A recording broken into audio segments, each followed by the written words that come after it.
Hello and welcome to Sleep In. Please listen to this recording somewhere safe to sleep. Take a nice deep breath in and let's begin.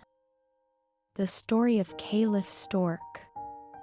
Caliph Stork of Baghdad was reclining on his divan one pleasant afternoon, smoking his long pipe and sipping coffee from a handsome dish which a slave was holding for him, when his grand vizier, Mansur, entered and told him of a peddler in the court below whose wares might interest him. The Caliph, being in an affable state of mind, summoned the peddler, who, delighted with the opportunity, displayed all the treasures of his pack.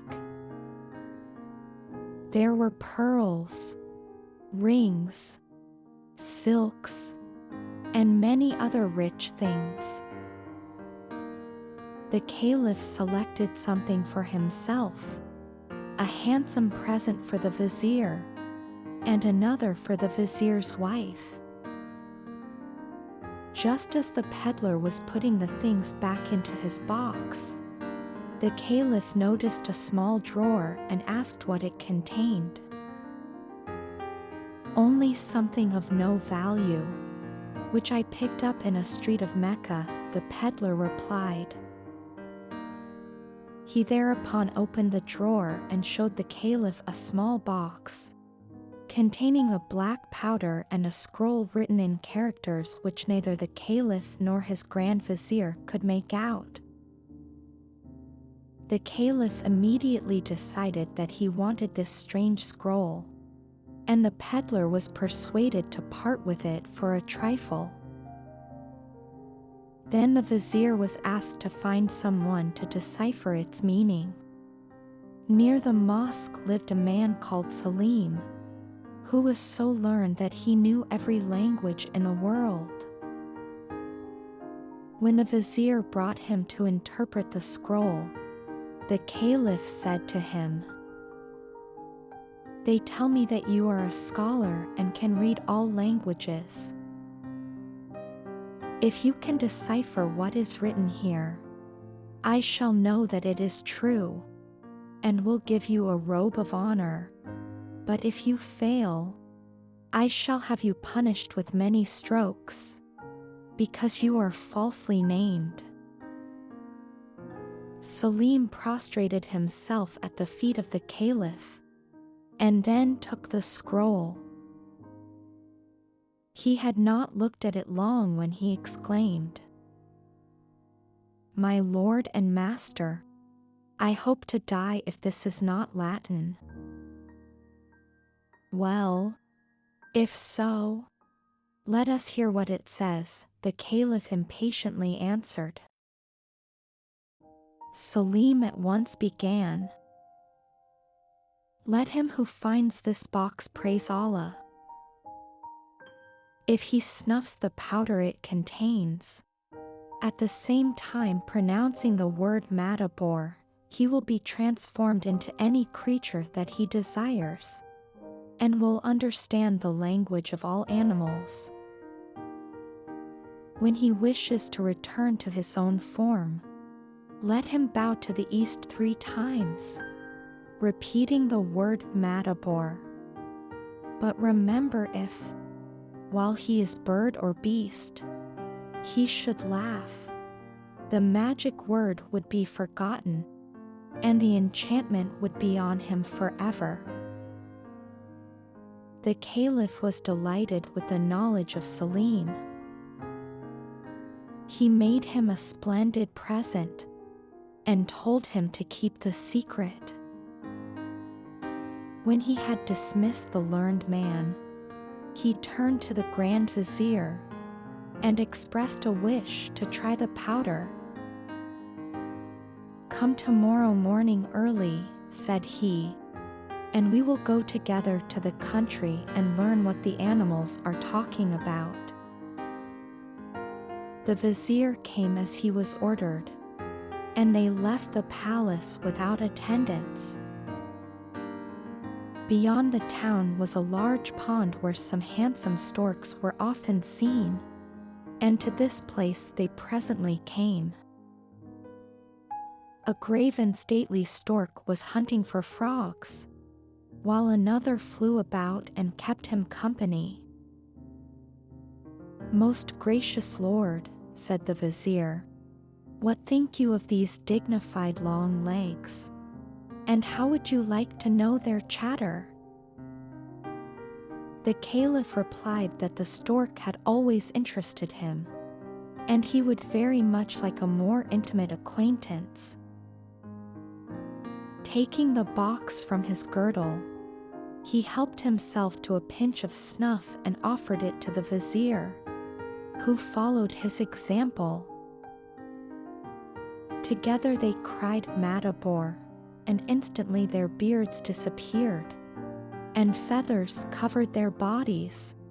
Their necks stretched out long and slender, and their legs shriveled into red and shapeless sticks.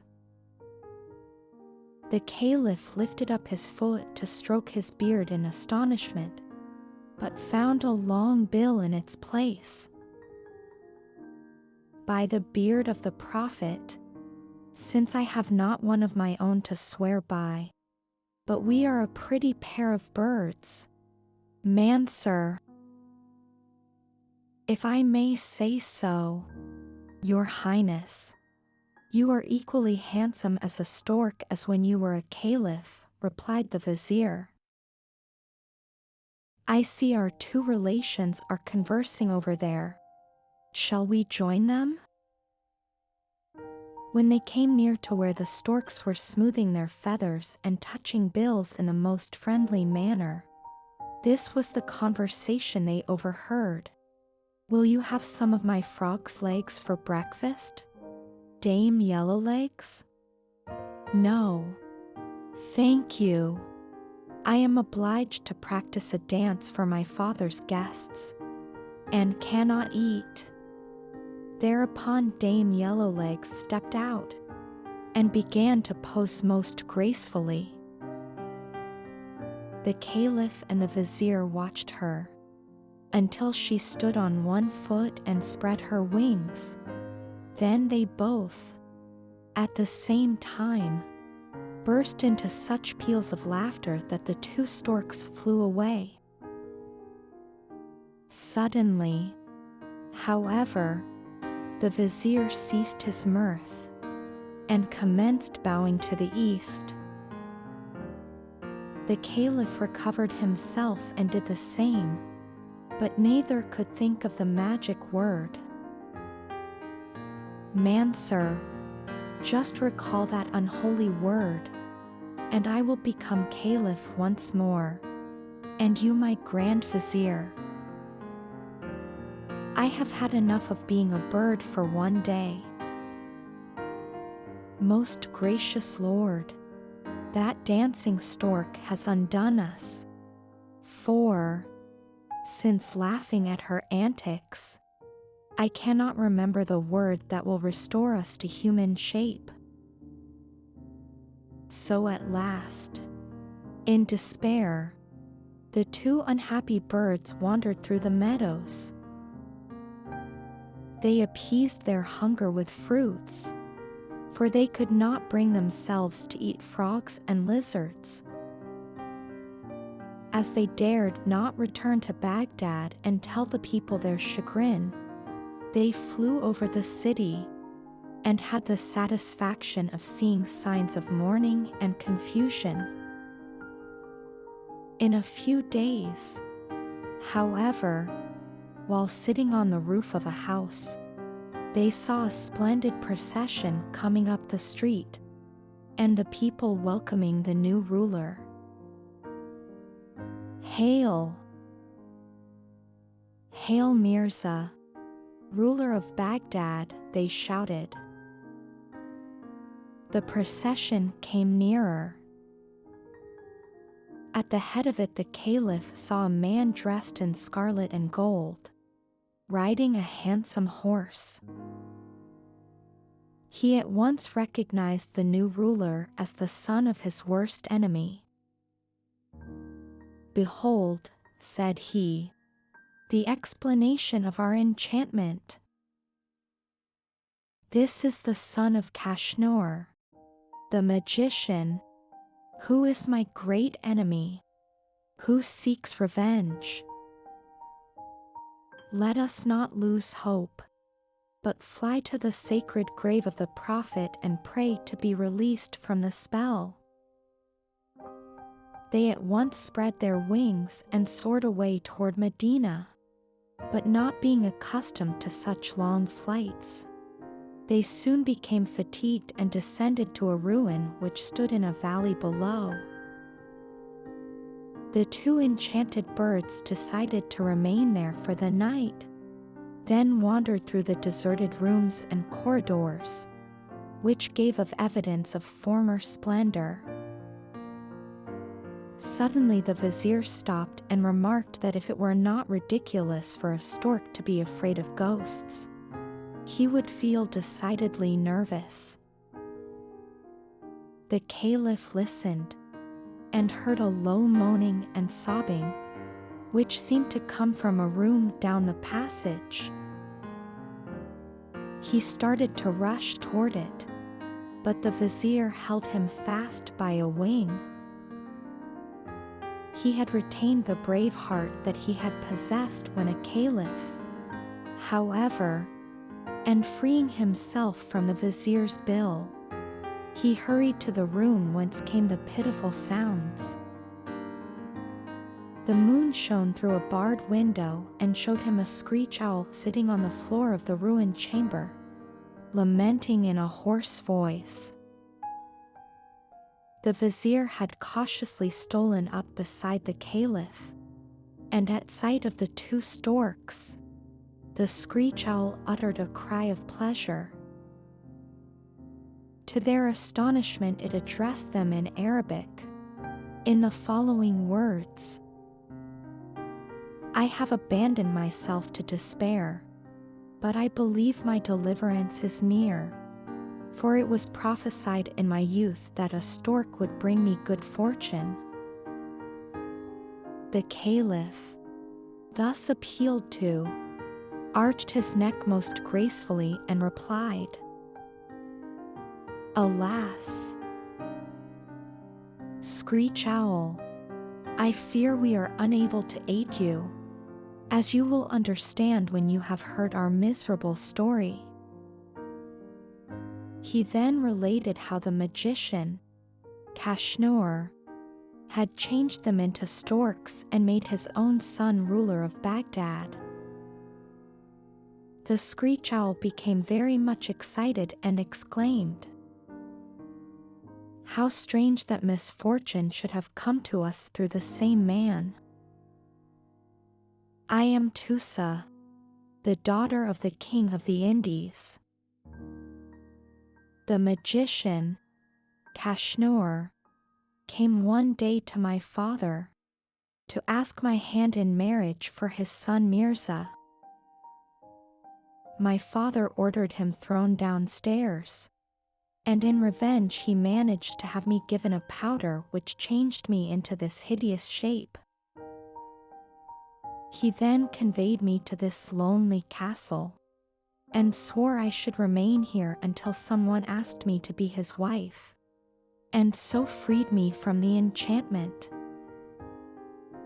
At the conclusion of her story, the screech owl wept anew and would not be consoled. Suddenly, however, she wiped her eyes on her wing and said, "I have an idea that may lead to our deliverance." Once every month the magician, Kashnoor, and his companions meet in a large hall at this castle, where they feast and relate their evil deeds. We will listen outside the door, and perhaps you may hear the forgotten word. Then, when you have resumed human form, one of you can ask to marry me, that I too may be freed from this wretched enchantment, and the prophecy that a stork would bring me happiness would be fulfilled. The Caliph and the vizier withdrew and consulted over the situation. "It is unfortunate," said the Caliph, "but if we are to meet again, I think you will have to ask the screech owl to marry you." "Not so, Your Highness. I already have a wife, and would rather remain a stork forever than take another. Besides, I am an old man, while you are young and unmarried, and much better suited to a beautiful princess." "That is it," said the Caliph. "How do I know that she will not prove to be some old fright?" As the vizier was firm, the Caliph at last said he would take the chances and do as the screech owl required. That very night it so happened that the magicians met at the ruined castle. The screech owl led the two storks through difficult passages till they came to a hole in the wall, through which they could plainly see all that transpired in the lighted hall. Handsomely carved pillars adorned the room, and a table was spread with many dishes. About the table sat 8 men, among whom was their enemy, the magician. He entertained the company with many stories, and at last came to his latest, that of turning the Caliph and vizier into storks, in relating which he pronounced the magic word. The storks did not wait to hear more, but ran to the door of the castle. The screech owl followed as fast as she could, and when the Caliph saw her he exclaimed, "To prove my gratitude, O our deliverer, I beg you to take me for your husband." Then the two storks faced the rising sun, and bowed their long necks 3 times. "Mutabor," they solemnly cried, together, and in an instant they were no longer storks, but stood before each other in their natural forms. In their joy they fell on each other's necks and forgot all about the screech owl, until they heard a sweet voice beside them, and turning beheld a beautiful princess. When the Caliph recovered from his astonishment he said that he was now, indeed, enchanted and hoped to remain so always. They then started at once for the gate of Baghdad, and when they arrived, the people were overjoyed, for they had believed their ruler dead. The magician was taken to the ruined castle and hanged, and his son was given the choice of the black powder or death. Choosing the powder, he was changed into a stork, and was kept in the palace gardens. Caliph Charid and the princess were married, and when their children grew old enough, the Caliph often amused them with imitations of the Grand Vizier when he was a stork, while Mansur sat smiling and pulling his long beard.